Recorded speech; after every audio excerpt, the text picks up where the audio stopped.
Me permita, senhor presidente, antes de adentrar ao texto do meu discurso, meu pronunciamento, ressaltar dois fatos que eu considero importantes. O primeiro foi no meu estado, senhor presidente. Na última quinta-feira, reuniram-se em Campo Grande lideranças indígenas, lideranças de produtores rurais, sob a presidência do senhor governador André Putinelli e a presença ilustre de dois ministros de Estado, Gilberto de Carvalho, da Secretaria-Geral da Presidência da República, e ministro Adams, da Advocacia-Geral da União.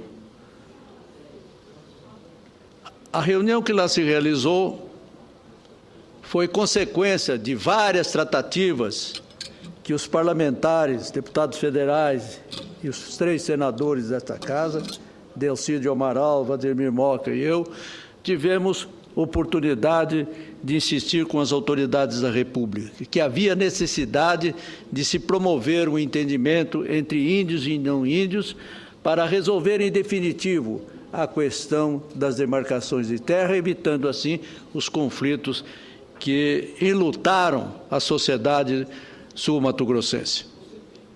A reunião foi produtiva, decidiu-se afinal que dentro de 45 dias, ou seja, daquela data até o dia 5 de agosto, haverá uma proposta do governo com a plena concordância das duas partes, produtores rurais e silvícolas, para resolver em caráter definitivo essa questão. É um marco importante para a confraternização em meu estado de duas importantes figuras do processo produtivo do meu estado. O outro fato que eu gostaria de ressaltar, senhor presidente e senhores deputados, é da presença do Senado nos acontecimentos da última sexta-feira. Nós estávamos presentes, nem todos nós, mas alguns dos nossos valorosos companheiros, como o senador Pedro Tax, o senador Paulo Paim, o senador Cristóvão Duarte, o senador Rodrigo Hollenberg, o senador Paulo Simon. Eu me recordo que eu chegando em minha residência em Campo Grande, como disse, depois de ter participado da reunião que aqui me referi há instantes, estavam os nossos parlamentares, na quinta-feira à noite, aqui no Senado, em uma sessão de vigília, demonstrando de forma muito candente a solidariedade que o Senado Federal prestava à população que estava nas ruas defendendo as nossas ideias. Defendendo, que eu disse, num volume tão grande, que eu diria que foi um tsunami de ideias, e que está provocando uma revolta muito grande na consciência de toda a sociedade brasileira. Registro, portanto, senhor presidente, esses dois acontecimentos, cumprimentando efusivamente os parlamentares, os senadores que estiveram presentes naquela sessão de vigília na noite da última quinta-feira. Mas, senhor presidente, me permita agora ao pronunciamento que desejo registrar nesta tarde da sessão do Senado. Não há como negar que estamos vivendo um dos acontecimentos históricos mais importantes do país. Deus está nos concedendo a graça de participar desse momento fundamental de inflexão nos rumos de nossa nação.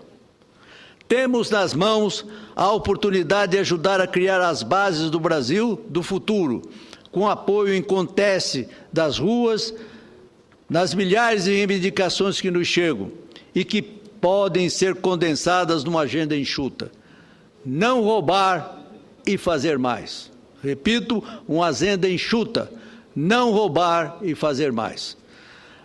Não há como negar as manifestações populares que tomaram conta do Brasil nas duas últimas semanas causaram perplexidades gerais. Estão assombrando o mundo. e ainda permanecem sobre nossas cabeças como um enigma a ser decifrado. Na verdade, senhor presidente, o Brasil real não mudou. Ainda somos o mesmo país, com os mesmos problemas, os mesmos vícios, os mesmos erros, senadora Ataíde. As mesmas dúvidas. O que mudou foi a nossa percepção de Brasil. Pensávamos, até poucos dias atrás, opinião essa, inclusive, lastreada nas pesquisas de opinião, nas declarações otimistas de investidores nacionais e estrangeiros, nos índices gerais da economia, que estávamos vivendo, senão o melhor dos mundos, pelo menos um mundo suportável. Acredito que estávamos inebriados com a nossa capacidade de resistência em não vivenciar aqui a crise internacional que solapou as economias americana e europeia. Estávamos comemorando o Brasil macro e negligenciando o Brasil micro. Aquele Brasil do cotidiano, das mazelas recorrentes, dos escândalos em escala crescente, dos mensalões e obras superfaturadas, do desinteresse pelos problemas reais do povo, ou seja, daquelas pautas realmente relevantes para que a vida seja melhor e mais feliz. Como nas cavernas platônicas, o que estávamos vendo eram as sombras da realidade, aquilo que as nossas ilusões gostariam que fosse a verdade. Mas a realidade dura e concreta era outra, muito diferente. O processo histórico é sutil. A classe política, os governos, os especialistas e a imprensa não conseguiram detectar o acúmulo de insatisfação das ruas e a iminência de um curto-circuito. Bastou que a faísca do aumento das tarifas de ônibus desencadeasse inicialmente uma pequena onda de protestos ocorridos em várias capitais do país para que o gigante acordasse. Em grandes, médias e pequenas cidades, levantou-se com rapidez assombrosa uma imensa fogueira de demandas reprimidas há anos, de norte a sul de nossa nação, como um tsunami de ideias. E assim, com as manifestações inicialmente pacíficas e ordeiras, vieram, infelizmente, a ação de vândalos e irresponsáveis que se aproveitam de momentos de crise para destruir o patrimônio público e privado, saquear lojas, agredir inocentes, transformando um evento cívico importante em espetáculo da celebração da barbárie. Mesmo dessa forma, podemos dizer com certeza que 99% daqueles que foram para as ruas levantar suas bandeiras e reivindicações fizeram com sentimentos de paz e grandeza, vislumbrando a construção de um país melhor para todos. Tenho absoluta clareza de que passado esse primeiro momento de maior tensão, o governo saberá identificar os vândalos e puni-los exemplarmente. Senhoras e senhores senadores, o momento é grave. A juventude brasileira está dando o seu recado. Temos que fazer uma reflexão serena dos acontecimentos. Temos que analisar esse processo com humildade, fazendo meia-culpa, pontuando nossas ações pelo bom senso e pela autocrítica.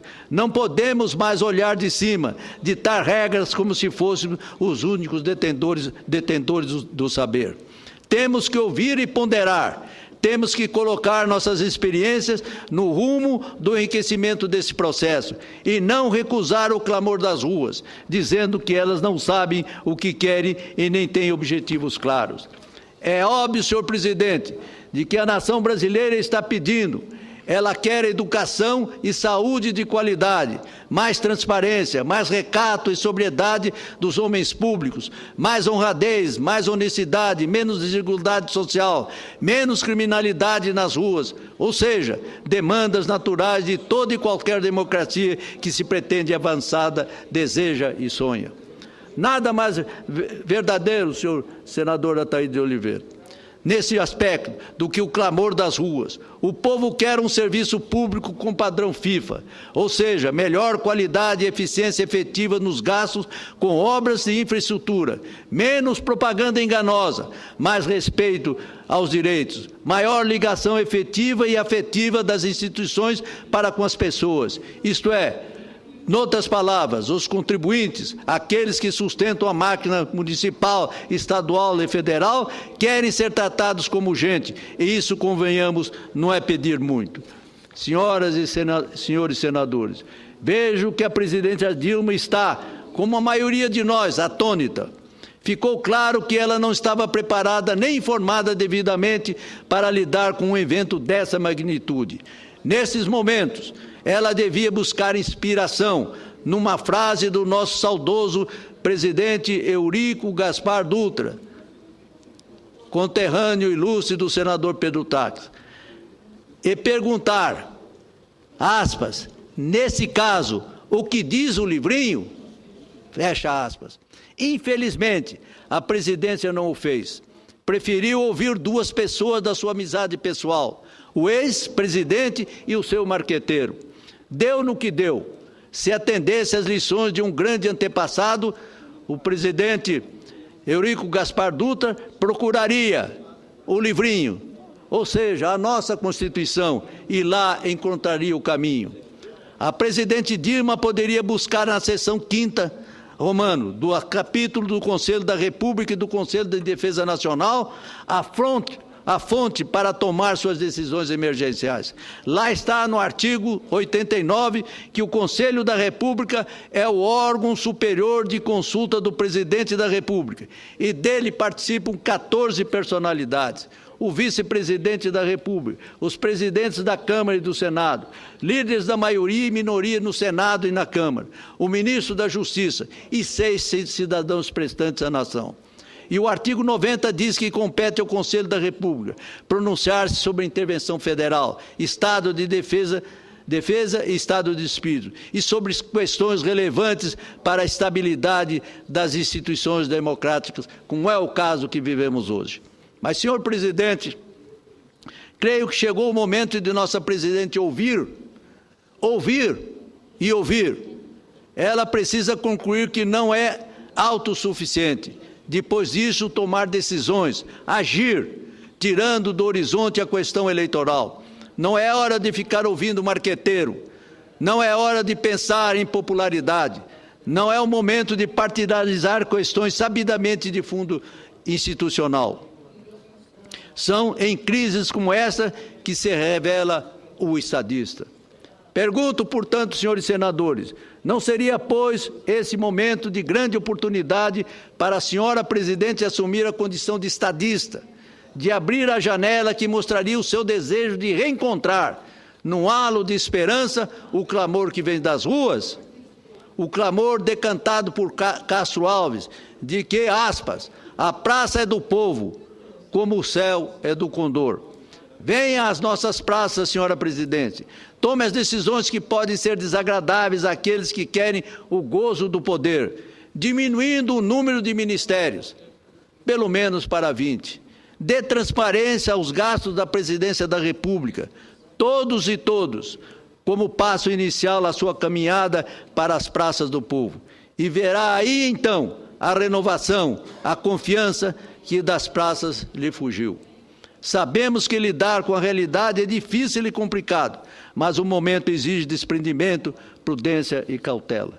Mais ainda, senhores senadores, grandeza de espírito moral, discernimento, separação clara dos interesses públicos e privados.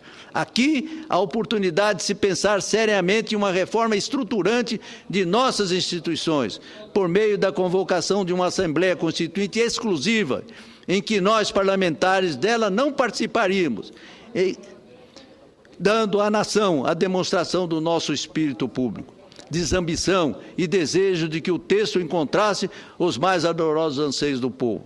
Esta Assembleia seria eleita e integrada por cidadãos que fariam apenas a elaboração do texto constitucional.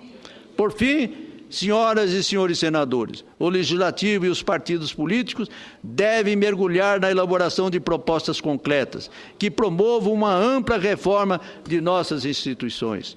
Temos que começar pela reforma política, tão aqui mencionada nessa sessão de hoje, senhor presidente.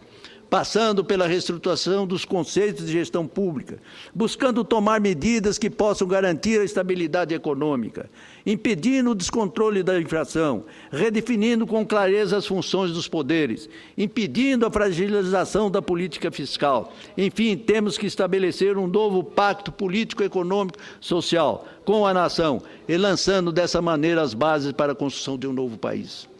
Os partidos devem priorizar o diálogo com a juventude. A democracia corre sério risco com a crescente despolitização que estamos vendo nas ruas. O repúdio dos jovens aos partidos revela sinais perigosos, trazendo à nossa memória o advento do fascismo e do nazismo. Temos que alertar a sociedade brasileira o quão perigosa